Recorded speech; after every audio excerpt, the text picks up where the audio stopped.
And if you're trying to do a PowerPoint presentation and you want to show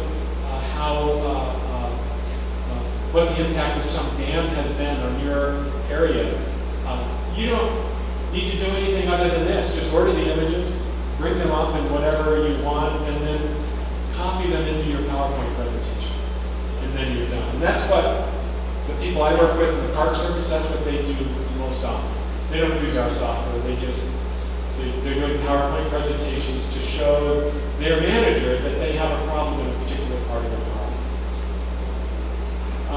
But there are some advantages. If you want to do more than that, you may want to use some sort of GIS software. The GIS software will recognize the georeferencing that's associated with every image. And that allows you to combine images and overlays from various sources, and everything lines up.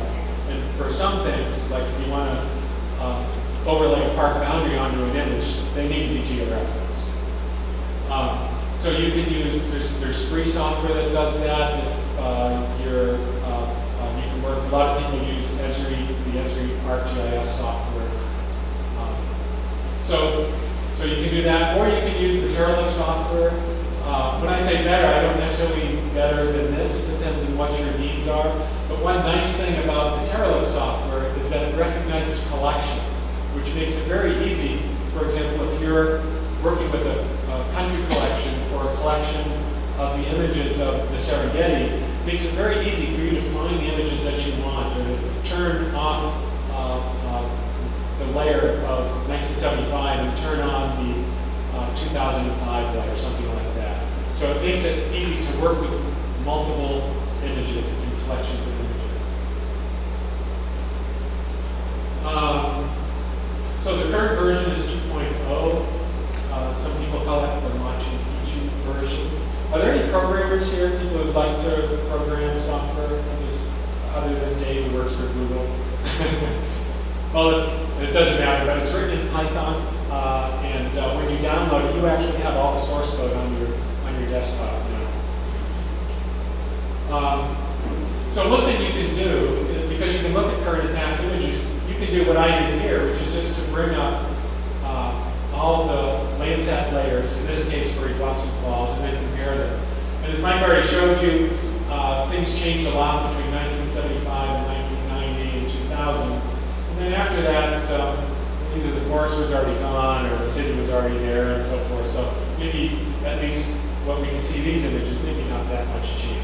But very easy to do this once you have the data using the Terralink software.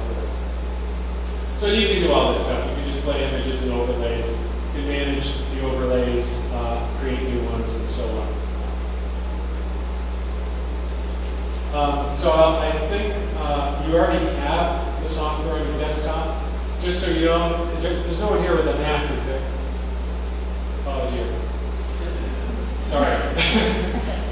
I meant to put that in the course instructions, but it requires a PC. However, if you have a programming friend, the way it's written, it'd be very easy to port it to a Mac. Okay.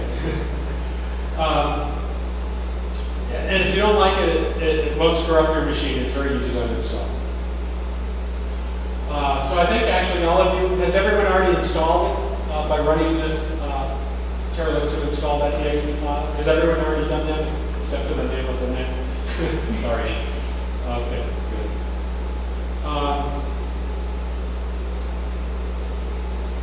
Let's see, so now what we're going to do is to open the Terralink image in 2 weeks. And this is like really, really simple, so I hope it doesn't, I hope I'm not disrespecting you by doing this. But the first thing I want you to do is, just to show you don't need our software, is I want you to open an image of Jeju Island. And you'll find it, here's the folder. There's within that folder, there's a subfolder called Collections, something called Jeju in there, and then there's a file called Images. I'm sorry, another folder called Images.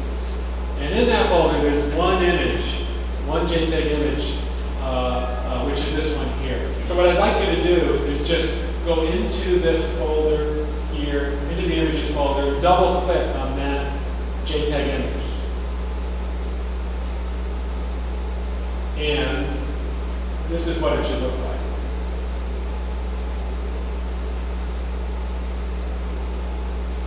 working? Does it work for everyone? So I don't know, every depending on how you have your machine configured, it'll come up in a different piece of software. Mine comes up in a program called EarthenView, which is a favorite image display software of mine. So is everyone good for this? So now that you know how to do that, if you get your images, you want to do a PowerPoint presentation, that's all you got to do. Open it up, Control-C to copy it, and then Control-V, you can paste it into your PowerPoint presentation. So that's the first thing. Now what I want to do is to have you open the TerraLook software, and then we're going to open the collection called Jeju. We're not going to open a file, we're just going to highlight the collection, and then we're going to open it. I'm at a loss for words here because it's not on the slide. So go to this folder using the TerraLook software. So everyone double click on the TerraLook icon on your desktop. That'll open the TerraLook software. Then there'll be a splash screen that comes up, and it says start, open a collection. Does everyone see that splash screen? At the very top of the splash screen, which is sort of tall and skinny. Can you do that on your laptop? I can, but I'm not set up to do that.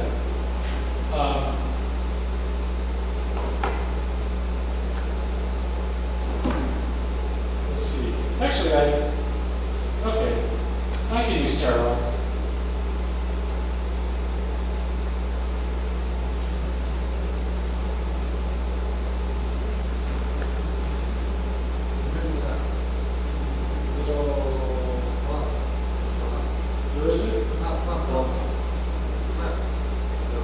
Oh, okay.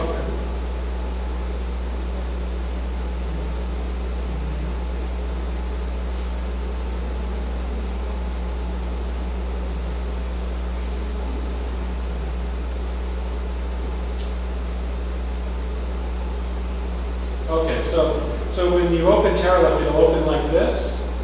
So this is the splash screen I was talking about. You can click on Open a Collection. And then here, you migrate to the folder that is no longer up there, but I'll show you where it is. This folder is on the desktop. So we go down to here, IUCN WCC Satellite Images for Conservation. We open that. We go to the Collections subfolder like that. And then we highlight Jeju, but we don't open the folder. Because we're going to open the entire collection. We're not opening a single file. And we click OK, and up comes the collection. In this case, it's a collection of one image of Jeju. So now that we have the footprint, how do we get the image? Well, you just double click it, and it'll open up like that. Does that work for everyone? Has everyone, who's been able to do that? Raise your hand. Oh, you. Who's not been able to do that? Raise your hand. All right, well, can we talk to these people and get this working? So why don't you do one table? We'll do one table at a time.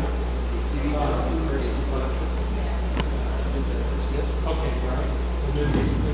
Check my glasses. Oh, yeah.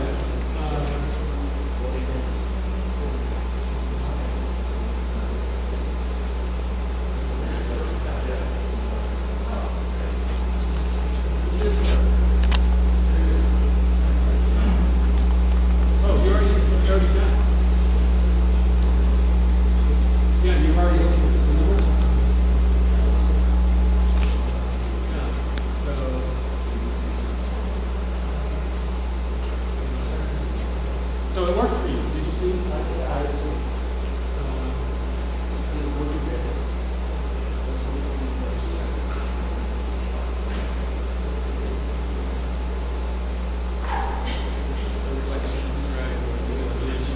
No, don't tell me.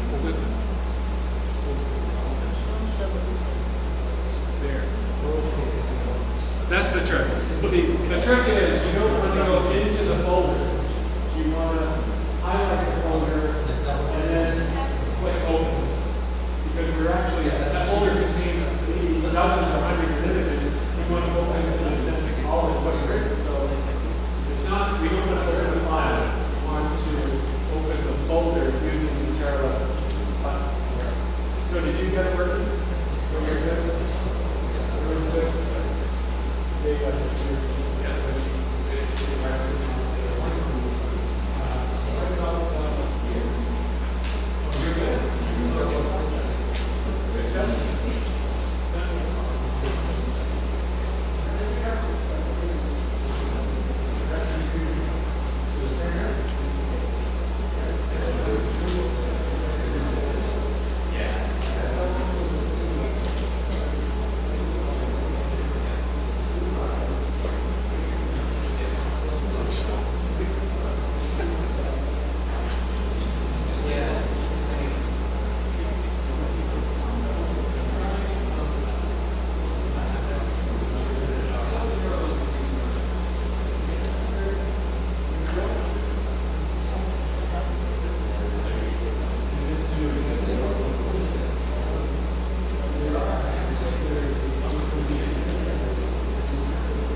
So this would be a good place to take a break. And there should be refreshments outside and all that. So everybody, but this one gentleman